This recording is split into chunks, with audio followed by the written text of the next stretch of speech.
20 ఏళ్ళు దాటిన తర్వాత తల్లిదండ్రుల మీద ఆధారపడడం చాలా ఫ్యాక్ట్ మాట్లాడుకున్నారంటే పవన్ కళ్యాణ్ గారు అప్పుడు ఒక సభలో మాట్లాడినారు.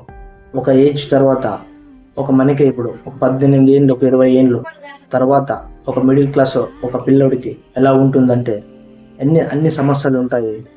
పేరెంట్స్ మీద డిపెండ్ కానీ లేకుంటుంది. అలాంటి సమస్యలని పవన్ కళ్యాణ్ గారు బాగా గుర్తుపెట్టుకుని బాగా మాట్లాడతారు. ఒకసారి వీడియో చూస్తే మీకే తెలుస్తుంది పవన్ కళ్యాణ్ గారు ఏం మాట్లాడుతున్నారు అనేది. ఒకసారి చూసేయండి. మీ ఒపీనియన్ ఏమనేది కూడా తర్వాత కామెంట్ చేయండి. మనం ప్రతిసారి తల్లిదండ్రులు తీసుకోవడం ఎంత ఇబ్బంది ఉంటుందో నాకు తెలుసు.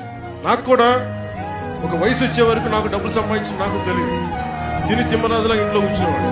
కానీ నాకు అనిపించేది నాకు ఏదైనా పని ఉంటే నాకు తెలుసు పని కావాలని కోరుకునేవాడు.